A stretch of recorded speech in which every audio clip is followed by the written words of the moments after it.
একদিকে তপ্ত আগুনে ইট ভাটায় যেমনই পোড়ানো হয় ইট, অন্যদিকে তপ্ত রৌদ্রে প্রয়োগে শ্রমিকের দেহ। আমাদের দেশে দ্রুত নগরায়ন হচ্ছে, যার ফলে গড়ে উঠেছে বিভিন্ন স্থাপনা, আর ওগুলো নির্মাণে প্রয়োজন হয় এই ইটের। ঢাকা শহরের নগরায়নের বিপুল পরিমাণ ইটের চাহিদা মেটাতে ঢাকা শহরের চারপাশের জেলাগুলোতে গড়ে উঠেছে বেশ কিছু ইট কারখানা। এর মধ্যে মুন্সিগঞ্জের সিরাজদি খান ধলেশ্বরী নদীর পাড়ে গড়ে উঠেছে প্রায় অর্ধশত ইট ভাটা। সরজমিনে এই সমস্ত ইট ভাটায় গিয়ে দেখা যায় শ্রমিকদের করুণ জীবনের চিত্র। এই সমস্ত ইট ভাটাগুলোতে যারা কাজ করেন তারা মূলত এসেছেন প্রত্যন্ত গ্রাম অঞ্চল হতে। এখানে শিশু শ্রমসহ নারী পুরুষরা একসাথে কাজ করে থাকেন। তপ্ত রোদে পুড়ে যেমনি তারা ইট একদিকে উৎপাদন করেন, অন্যদিকে গাদাগাদি করে বসবাস করেন এই ইট ভাটার পাশেই গড়ে ওঠা ছোট্ট কুটিরে। ইট ভাটার পাশেই তৈরি টিনের চালের ঘরগুলোর ভিতরে প্রচণ্ড গরম। তার কারণ চুল্লির উত্তাপ, আর সেই গরম পরিবেশেই মাত্র 3 থেকে 4 বর্গমিটার এলাকায় গাদাগাদি করে বসবাস করেন পরিবার সহ 10 থেকে 12 জন।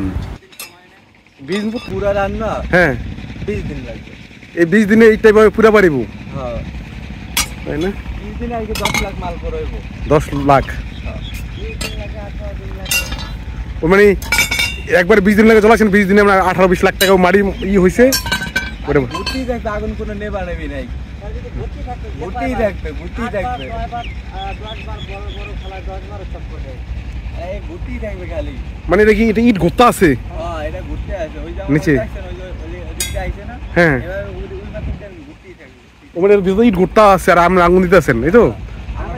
আমরাই সামনে যাবো। মানে আমরা এই যেমন যখন ইট ভাটায় চুল্লি সাজানো হয় তখন 24 ঘন্টায় ইট পোড়ানো হয় আগুনে, আর এই ইট পোড়ানোর জন্য 24 ঘন্টায় দিন রাত্রি কয়লা ঢালতে হয় শ্রমিকদের। তপ্ত দুপুরের রোদের মধ্যেই এই চুল্লির মধ্যে কয়লা ঢালেন শ্রমিকরা। তাছাড়া সারা রাত অবধি জেগে কাজ করতে হয় তাদের। এই চুলা আস্তে আস্তে পুড়তে পুড়তে ওদিকে যাবে। হ্যাঁ, মানে আস্তে আস্তে এই চুলা আর কি মানে ওই এই যে ওই পর্যন্ত পুরো হয়ে গেছে। মানে আপনারা এই চুল্লির মধ্যে কতগুলো ইট সাজাইছেন এভাবে?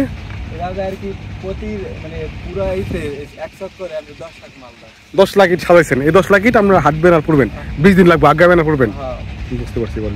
পুরো সিজন আপনার 80-90 লাখ মাল পড়বে একটাই আর কি। আর এগুলো কি পুরো হয়ে গেছে না? সাধারণত নিম্ন আয়ের মানুষগুলোকে অগ্রিম টাকা দিয়ে এই শিল্পের ফাঁদে ফেলা হয়।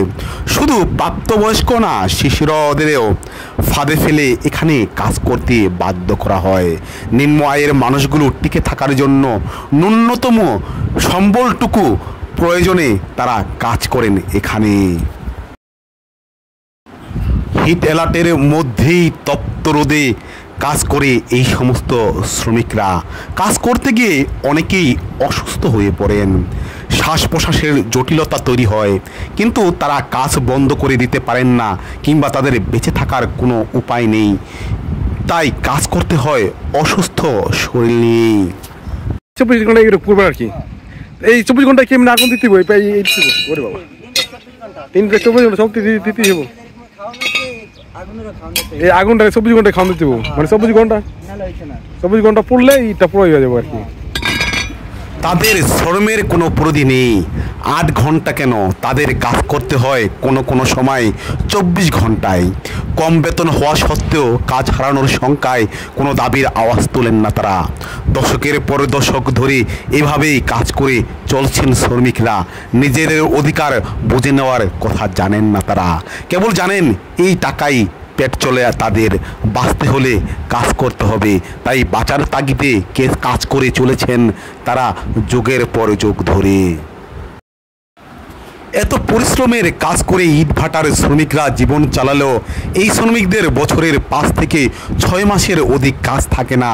বাকি মাসগুলো তাদের কিভাবে চলবে সেই দায়িত্ব কেউ নেয় না। ফলে তাদের অবস্থা বেশ করুণ। তাদের জীবন কাটে কঠিন সংগ্রামের মধ্য দিয়ে।